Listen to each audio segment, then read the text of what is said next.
Welcome to the News 9 Plus show on the world's first news and current affairs OTT platform, News 9 Plus. 2022 began with Russia's invasion of Ukraine. 2023 saw a second conflict zone when Israel attacked Gaza. And in the last few weeks, we've seen a third conflict zone open up. The Yemen-based Houthis have fired over 100 missiles and drones at merchant ships in the Red Sea.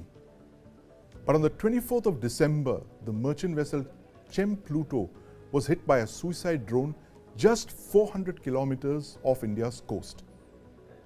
The tanker was carrying crude oil from eastern Saudi Arabia to Mangalore. Are India's oil lifelines safe? And joining me to discuss this is defense expert Captain D.K. Sharma, shipping expert Captain Naveen Singhal, and my colleague Aditya Raj Kaul. Captain Sharma, I want to ask you, you've had a ringside view of naval planning as Navy spokesperson for several years. Tell us the significance of this attack. We were looking at the photographs just before the show began. It looks like a neat missile hit, except that it seems to have come from a suicide drone. The US is saying it's an Iranian drone, but give us your observations on this attack. What's the significance? What's the message from this strike? Thanks, Sandeep. Thanks for calling me. Let's get the perspective clear first. You are saying that India's 90% of the trade and 80% of our energy needs are flowing in and out of the Persian Gulf or the Gulf of Aden, Red Sea, and then through the Suez towards the Mediterranean, Europe, North America, South America, and the likes. Now, this incident has happened on a crude tanker, Pluto, around 200 nautical miles southwest of Veravel, which is absolutely mid-sea, middle of Arabian Sea. Now, how did it happen? And as per the photographs, as you're mentioning, it's a very clean hit. So whether it was a missile or what kind of vector it is, whether it is a drone, armed drone, missile, that the explosive ordnance disposal teams, which the Indian Navy had deputed, and they are doing their job, and all other stakeholders are also there. So they will find out and investigate, and then we'll come to a decision. But yes, it is a very alarming thing which has happened. And Sandeep, as you know it, the amount of traffic, the sea lanes of communications which are carrying from Suez to the Southeast Asian nations, including India, is 12% of the global trade. And I'm not mentioning about the energy needs which are coming out from the Persian Gulf. It's a huge traffic which is likely to get disrupted should activities of these kind start repeating themselves. As you have already told, so many attacks have happened inside the Gulf of Aden or the Red Sea side, but now it is coming out, which means that nobody is safe anywhere. Operation Prosperity Guardian, which is being held under the flag of US, is with 20 countries inside that place, which is restricted waters, and the attacks are coming from Yemen side, which means it's a land-based attack which is coming out to sea. But this is a new angle. You see, getting a drone from nowhere, I mean, say, how long will a merchant ship be, keeping a watch? And right. On which side? It's a 360-degree thing, and a drone can be, if it is coming, it can be programmed, and it's low flying, it is very low speed. Yeah. So it's a very difficult proposition to start with. But yes, now since we and the US Navy work in so much of tandem that now probably they have given us the area of Indo-Pacific. That means the ships, when they exit the Gulf of Aden, that is where India has positioned 3 destroyers, state-of-the-art destroyers. They have a great capability of anti-air defense, and they can, take on the threat. But the threat itself is so humongous that we will need many more assets. Surveillance has to be intensified, and we will have to probably, have air assets up, ships down below, and it's a 24/7 business, Sandeep, you know it. It's not an easy thing. It's not an easy thing for indeed. How long? Yeah, and Aditya, I want to bring you in on this. The Americans are saying that it was a suspected Iranian drone strike. What would Iran gain by striking at an Indian ship, especially one that's carrying oil for us? Well, it's complicated to actually come to a conclusion right now that who really is behind this. As you rightly pointed out, the Americans have clearly gone out and said that the Iranians are after that. And the Iranians have come out that there's nothing could be far from true. And there is some kind of a political message that the American statement really suggests. That's what the Iranian spokesperson has said. We've also just about an hour ago had the Indian Defence Minister come out very strongly. And the Indian Defence Minister has said that we will actually trace and locate the perpetrators and the masterminds of this drone attack from the bottom of the sea, and we'll drag them up. So that it's a strong statement. That's a strong statement. And it's also a kind of, as you said, it's a third conflict area that's developing. It's also a new kind of terrorism that is emanating perhaps in the oceans and the seas where we haven't seen that kind of provocation for years together. So I think it's too early to say as of now, but yes, any side could be responsible for it. It could be Iranians, it could be some rebels, or it could be Pakistanis or some other through somebody else. Taking advantage of this confusion. Taking advantage of the situation. And Captain Singhal, I want to bring you in on this. What is the mood in the shipping community right now? I mean, did you ever anticipate the fact that this Israel-Gaza conflict could kind of spill over into the maritime domain in the way that it has? Thanks a lot for your concern on the merchant shipping, and thanks for bringing me in here. So the mood in the merchant shipping is certainly not good. The merchant shipping is already, as you rightly said, the Ukraine-Russian war, and prior to that we have the Somalia, which went on for almost about 8-9 years. I mean, it's not that there is a stop, but the mood in the shipping has certainly not. But then the merchant ships were sort of prepared, for these attacks which is coming on the ships, but not the aerial attacks. I mean, boarding of ships and things like that. They had armed guards, but something like this is totally new to the shipping, and ships are certainly not prepared, and they don't have the mechanism to detect these drones, because these drones, in any case, even if they detect these drones, there's nothing they can do about it, because they're like sitting ducks. So, and the mood in the shipping industry basically comprises of, the three key players: the shippers, the ship owners, and the seafarers. So the shippers, as you know, about 5,000 container ships. Just to give you a sort of an idea on the container side, about 50% of the fleet, which comprises of, the big ones, are the MSC, the CMA, CGM, Evergreen, OOCL, the NYK, MOL, Hapag-Lloyd. They comprise almost about 50%. They have either diverted their ships, or they are in the process of rerouting their vessels, via the Cape of Good Hope. Because they don't see that their ships will be protected, or their cargo, and above all, the crew.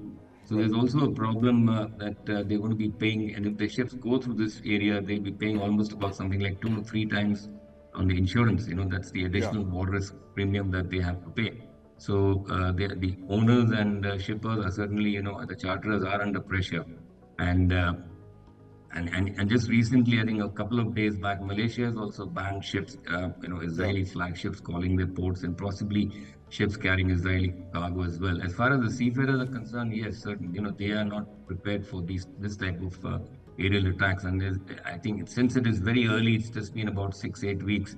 But there's a very good chance that in the near future, seafarers, from Philippines or from India or from China may even decline to board ships transiting such areas. So keeping that in mind, owners and ship owners have to sort of, take precautions of such as diverting their vessels, or I do not know whether, a convoy mechanism, as they had, as the navies, as the combined task force and the combined maritime forces, in the what you call Gulf of Aden area during the Somalia piracy, when they got active out there, whether they will be able to do anything of that sort right now. So it's a bit too early at the moment, but the mood of the shipping industry is certainly not so good. Right, yeah. And Captain Sharma, protecting the sea lanes of communication is a very important task of the Indian Navy, as it is with all other navies across the world. Now, given the way this conflict has played out, starting from the Gulf of Aden and now it's literally at our doorstep, what do you think that the Navy should do in the next couple of weeks and months? Do you think it's going to, relook at its platforms, ask for new platforms perhaps?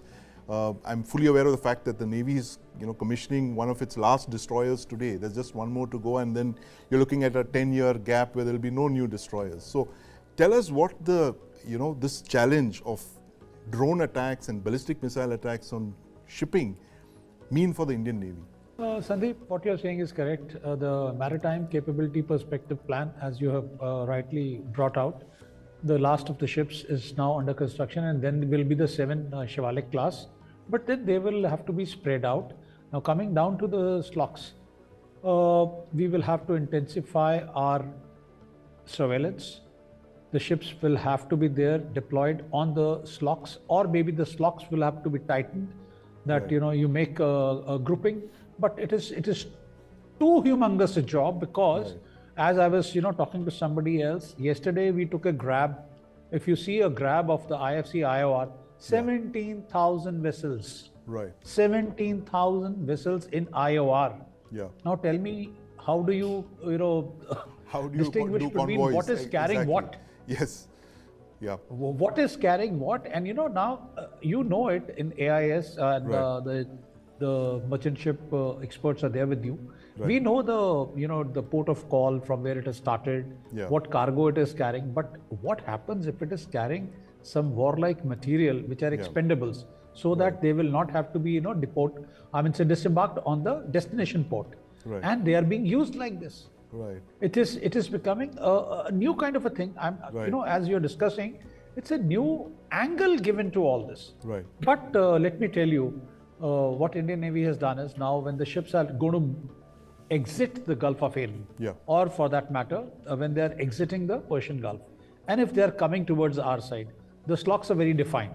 Right. So they will keep an eye on it, and probably see that no other shipping is coming closer, or maybe if they are destined for a particular port, and are doing some changes in their speed, or maybe in the courses, or a strict vigil and an eye will have to be kept, and probably maybe the Sea Guardians will be used now, the P8Is will be used, the patrolling vessels, because from 200 nautical miles from Indian coast, EZ, we will have reinforced kind of surveillance by the Coast Guard. Yeah. But Sandeep, it's a new challenge for us. You're right. And as the Raksha Mantri has said, that we will do whatever it costs us, Right. and it will stress us, and maybe we will have to order a few more OPVs, which will have at Yes. least the AK-630 guns, and some kind of probably the EW suites, which can Right. disable the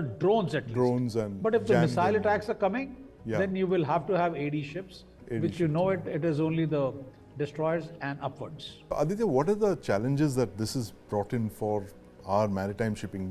Given the fact that over 80% of our trade by value, and I think by 90% by volume and 85% by value is through the sea. What do you think that India should be doing in the years ahead to protect this, given the fact that you are sailing in front of the Iranians and the Pakistanis?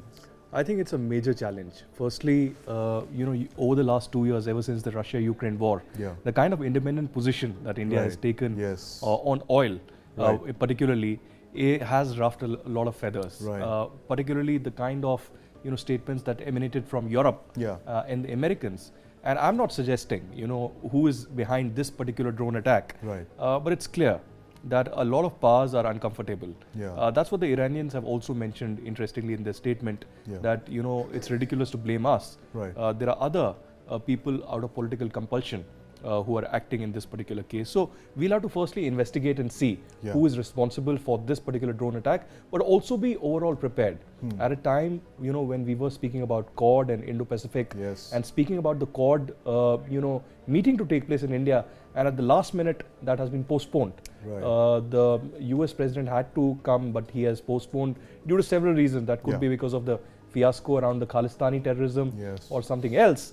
But as of now, I think we will have to be much more prepared Yeah. when the maritime security is concerned, because at a time when India's position is being increasingly seen and noticed globally, Right. I think these attacks will only increase Right. in the coming days and years. And not just about oil, but all kind of things that are going out from India. We were speaking about Basmati the other day.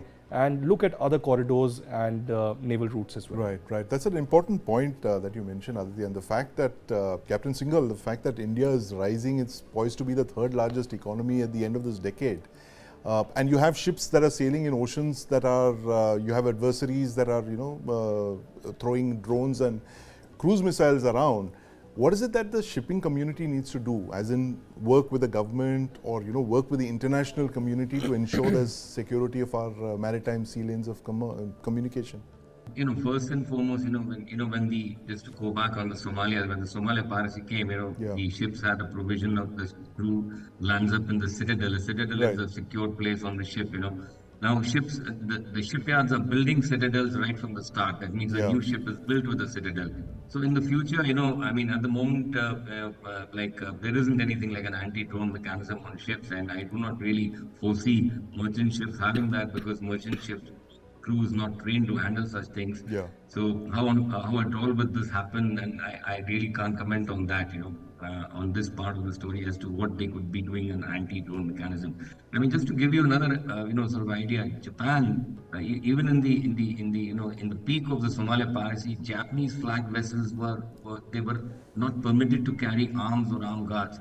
2015 is when Japan lifted its ban on ammunition, and they started carrying armed guards. So the reality is that merchant ships and International Maritime Organization, they do not like this idea of ships carrying arms, and this is also not permitted by many flag vessels, including India. Even Indian ships, they're not allowed to carry arms as such. I mean, armed guards you can carry, but carrying arms, making merchant ships something like naval ships, no, I don't think that is going to happen. What I think is possibly one of the things is that, we had a convoy mechanism there. I do not know whether the combined naval forces could have some sort of a convoy mechanism to transit the Arabian Sea, on its way to the Red Sea and right across up to the Suez Bay. Now, this is a huge challenge, and it's something like 1.5–2 million square kilometers of area. So, but if you have a transit corridor, something like somewhere from, because the ships coming from Singapore going to Suez, there is a particular path they follow, and generally they cut across the Indian coastline, and from there they shoot off from Minicoy Strait to the Arabian Sea to the Red Sea. So, if in this convoy, in this particular fixed route, naval ships could sort of provide support out there to the merchant ships, then the merchant ships will have some confidence of actually going through that. Now that itself is a very big challenge, because how many merchant ships, how many naval ships will be available for such protection is also a very big question mark. Right, absolutely. UK maritime trade Yeah, it seems to be a game of numbers essentially, and that's what Captain Sharma was also mentioning, the fact that you can't have ships everywhere protecting all your vital interests and vital shipping. But Captain Sharma, is there a way out of this? I mean, given the fact that we've been through the Somalia piracy, the spate of pirate attacks, but those were very different. I mean, they were pure non-state actors. What do you do when you have state actors that are actually sponsoring non-state actors? Obviously, it takes a lot of intelligence to plot the trajectory of ships and know what they're carrying, where they're headed. How do you deal with a situation like this? How do you deter states from pretending to be non-states? Sandeep, I'm sure the people who are interested with all this are already on to the job. I know for sure. Last 2-3 days they've had sleepless nights. Because this was never anticipated. And should this kind of a thing now show up its head, answer has to be found. We can't ignore it and look the other way, because as the Honorable Raksha Mantri has also said today, we are the net security provider in this part of the world. And it is not only my trade, it is the trade of the Southeast Asian nations, which is crossing through this place. You remember when this piracy thing was there, the high-risk area came up to our doorstep, which we had to sanitize the area, and then we pushed it back. Right. So the HRA area was pushed back by Indian Navy, by all the efforts and the due diligence by Indian Navy, that the HRA area was pushed back and the insurance rates were brought down. Right. Now, if this challenge has come up, I'm sure, look, 4 ships have been put out over there. There will be some modalities made. Maybe the Coast Guard will look after first 200 nautical miles, and thereafter, maybe it will go to the destroyers or the, Betwa class or the frigates, and then of course it will be complemented by the air effort, which Right. is on top, and we have the state-of-the-art air effort insofar as the Boeings are concerned, or Yeah. for that matter, the Sea Guardian are there, and some work will, some answer will be provided to the seafarers. They are our own, and we can't, ignore them and or make them, feel uncomfortable or not confident when they are traversing through our waters, which is our primary responsibility. Absolutely. And Aditya, the fact that Captain Sharma mentioned that India is also net security provider to a lot of other countries, how does that increase the responsibility on us to protect our own sea lanes of communication? By manyfold, I think it's important. One point that Captain Sharma really mentioned, that this was not anticipated. Right. So India wasn't really prepared with Yeah. not just how to deal with this, Right. but what will be the response mechanism. Yes. So one can't simply just sit and ignore it completely. Yeah. One has to respond and give a calculated response. Right. There needs to be a strategy in place. And see, not just in this particular belt and area, but all across the region, Right. what kind of attacks are anticipated, which Yes. are the rebel groups or others who are responsible for Non-state this. actors. And even as we speak right Yes. now, there's been a fresh attack Right. from the Ukrainians on a landing Russian ship, Yes, in which yes. 1 or 2 people have been killed. Yeah. And the Russian Defense Ministry is really preparing a response to Yeah. that. So this is a never-ending battle which has really begun Right. in this entire region, and a third conflict really developing. Yeah. But India will have to really speed up we'll have with to the up response. its game, and like you Yeah. mentioned, we have to anticipate events like this and challenges and prepare for them. And I want to thank you very much, Captain Singhal and Captain Sharma. Thank you for your responses. We'll keep coming back to you for answers to this warning shot in the Arabian Sea, as we are calling it. Thank you very much, Aditya. News and updates continue on the News 9 Plus show. Stay with us. Bollywood superstar Shah Rukh Khan's latest film, Donkey, describes a thriving network that transports illegal immigrants from India to the West.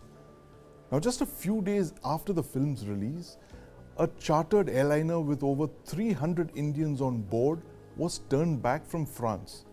Now, this plane was believed to be carrying Indians who wanted to illegally immigrate into the United States. Now, this is the subject of our talk on the real donkey network today. And joining me on the show is Sukumar Pat Joshi, senior advocate from the Supreme Court, and my colleague Aditya Raj Kaul.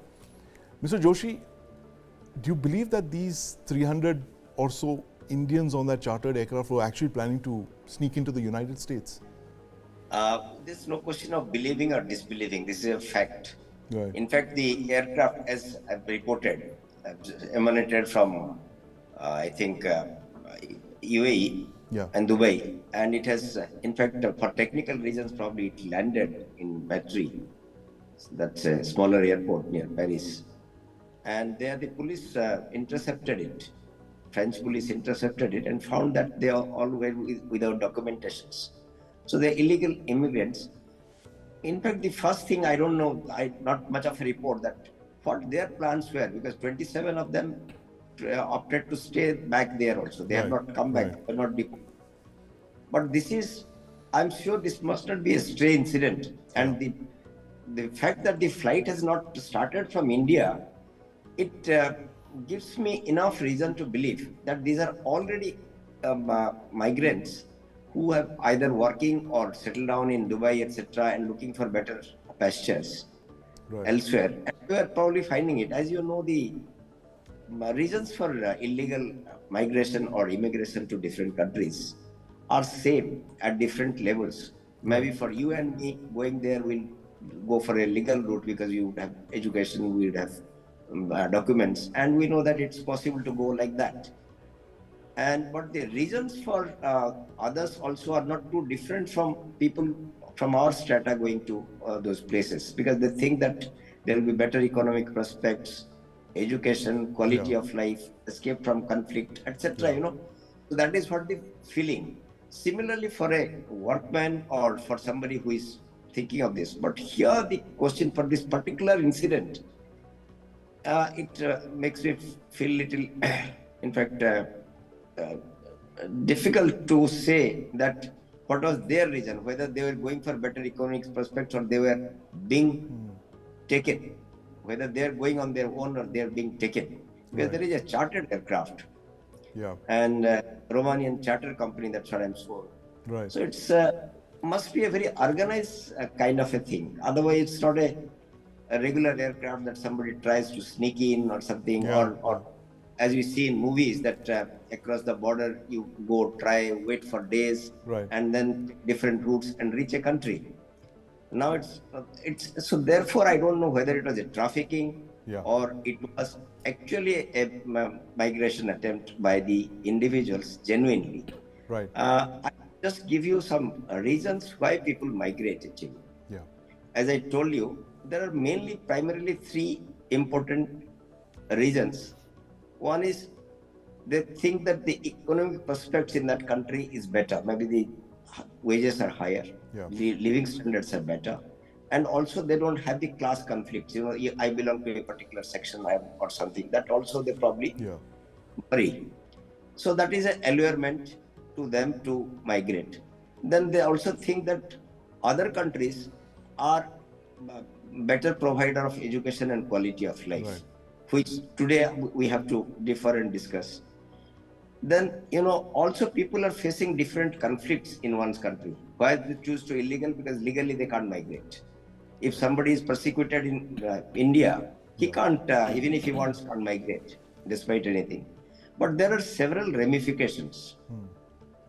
Look, an illegal immigrant to any country does not get the status of a citizen of that country in any case. And the risk is always there, including proceedings, criminal prosecutions, deportations. Then, you know, also the second thing is exploitation. If people go there that they'll get better prospects of employment, but they end up getting exploited. Because the moment an employer abroad also knows that somebody is not having documents and is an illegal migrant, will also exploit. Take advantage of, that's right. Yes, and they then fall into, if this was not a human trafficking, then they fall into that human trafficking or criminal organizations might take them. They'll be put in unsafe working conditions, right? There'll be several human rights abuses they'll be subjected to. Similarly, there'll be also financial and emotional stress, like going abroad illegally. Even legally, you see that it's not so easy. It also costs you a lot. There are anxieties. When you send children abroad for a study or something, that also needs preparation. Yeah, in fact, I want to bring Aditya in on this. Mr. Joshi, Aditya, is this one more factor that is going to come in the way of India-US ties? Large numbers of Indian illegal immigrants trying to cross over into the United States. This year is one of the highest ever. Well, as the gentleman said, this is a reality. It's a fact that one has to deal with. It isn't something new. It has been happening for years together. We've also seen in the process many Indians unfortunately dying, sitting in containers for days together out of crossing bitter over cold. Into freezing borders. Mexico and all these places. Canada, so it's a reality. In this particular case, my hunch is that this is also human trafficking, which has happened and needs a larger investigation really, because this was a chartered flight that was taken and was being flown from Dubai, and perhaps either due to technical reasons or there was some kind of a tip-off, because there's confusion still as to what exactly happened, because it's the anti-human trafficking crime unit of the French police that is actually investigating this case in greater detail. I think most of the Indians have now landed back in Mumbai, and there will be investigations into how they actually went to UAE and then were being transferred to the US. But I think it's a reality. Not just Indians, but people from all across the globe are lining up at the US border, not just through these aircrafts, but through containers as well as through tunnels. Containers, tunnels, ships, boats, whatever you have. So, Mr. Joshi, what can a country like India do? I mean, obviously, it doesn't look really nice internationally for a country that's going to be the third largest economy, as we were just discussing earlier, to have record number of people trying to, illegally migrate into another country. What can India do to kind of discourage this, or probably streamline this, even if it's possible? I think we are geared up. Like the problem is not as different from the legal migrants, right? Brain drain. So I think the technique is the same only to arrest brain drain. Yeah. That you have to provide everything. And I think India is coming up. In fact, Right. last decades, I think it is doing so well that children do not wish to legally even do not wish to go there. So Yeah. it is the only thing that giving this sense of that belonging and the sense of Yeah. the fact that in India you get everything, Yes. and you have go to your roots. And this is also true, like people from different states coming and gathering in metro cities in India itself. The reason is the same. So therefore, the government, I think, has already started this smart city concept. The smaller towns are coming up. I think that is the only way to deal with and better provide free education, etc. That is one of the things. Yeah. And sense of security has to be heightened. And it is in fact increasing day by day, but there will be still, because of the large number of population in the country.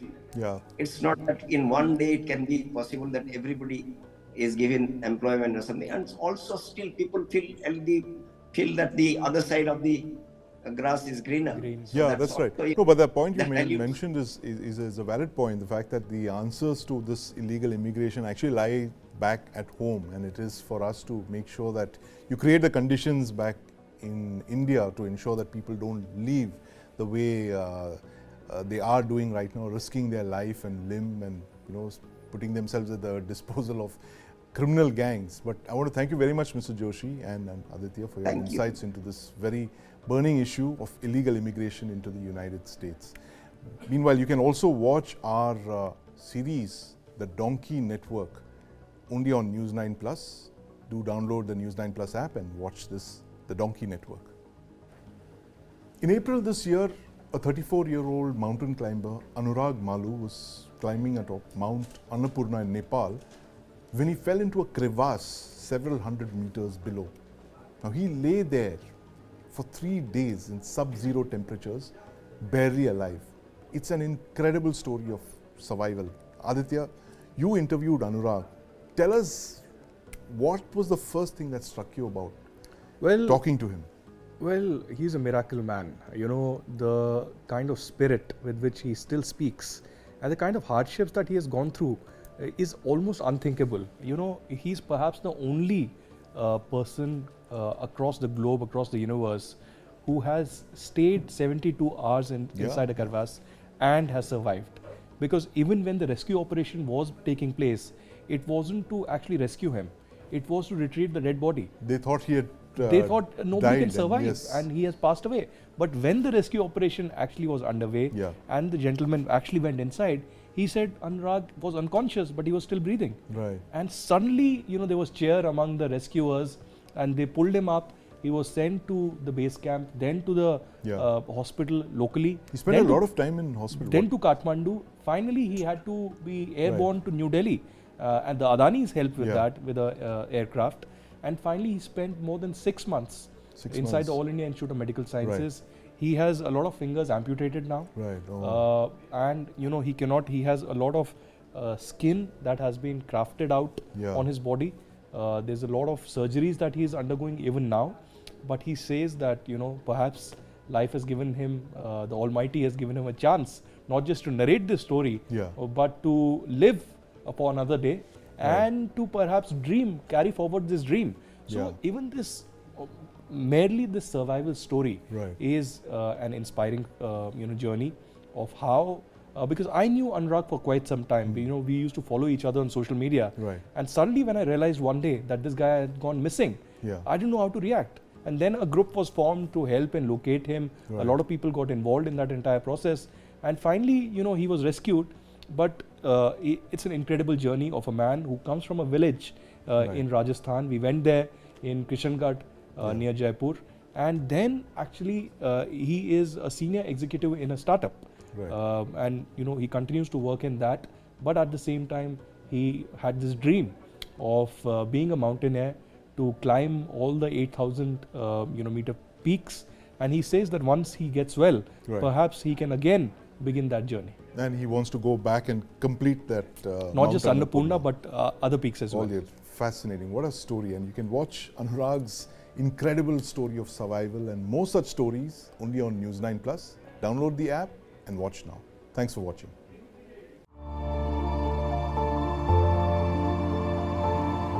In true way, Annapurna protected me. Annapurna made sure that I come back home and live this life and tell this story to the world. For me, Annapurna is my savior.